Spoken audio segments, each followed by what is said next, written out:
Bonjour, je m'appelle Jean-Marc Ingles, j'ai 67 ans. Je suis retraité depuis 3 ans de mon activité précédente en tant que CTO, c'est-à-dire directeur scientifique de la société Carestream Dental. Cette activité, j'ai passé une trentaine d'années. J'ai eu l'occasion, dans mon activité précédente, de présenter un dossier à Medicine pour obtenir la labellisation du comité d'évaluation des projets.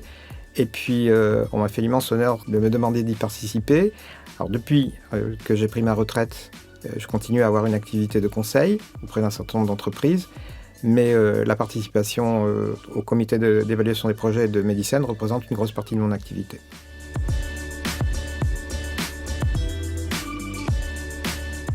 Non, effectivement, ce serait plus confortable pour les membres du comité d'évaluation des projets, mais on comprend parfaitement que, d'une part, les candidats sont très occupés avec le dossier qu'ils déposent, que dans leur esprit, la véritable date d'échéance, c'est lorsqu'ils vont passer devant l'instance dirigeante. Et ensuite, ils sont toujours très très anxieux de bien faire, donc ils peaufinent leur dossier jusqu'à la dernière minute, et c'est à ce moment-là qu'on les reçoit.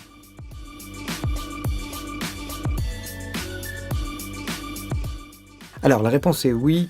En tant que candidat, l'avant-dernière fois, j'avais eu la labellisation, mais il y avait beaucoup de choses à reprendre. Et de fait, les remarques de Medicine s'étaient avérées fondées puisqu'on n'a pas obtenu la dotation. Donc l'expert de Medicine avait passé beaucoup de temps à nous aider à reformater le dossier. Et donc on serait représenté une deuxième fois, peut-être 6 mois après. Non seulement on a obtenu la labellisation, mais on a obtenu la dotation.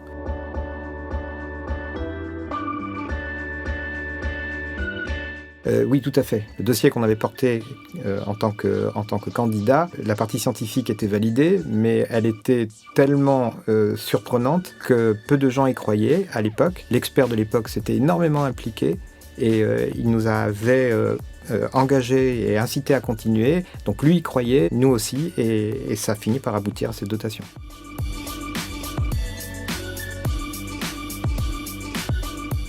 Je crains que oui. Les gens sont la plupart du temps obnubilés par l'aspect scientifique et ils en oublient l'aspect plan d'affaires, l'aspect propriété intellectuelle, etc. Donc oui, il m'est arrivé très très souvent d'avoir à faire plusieurs fois la présentation d'un dossier. Et ça finit par marcher en général. Eh bien, tout d'abord, je voudrais faire passer un message aux porteurs de projets. Surtout, ne vous découragez jamais. Faites comme moi. On est venu au départ pour se faire aider et ensuite, on est resté pour aider les autres.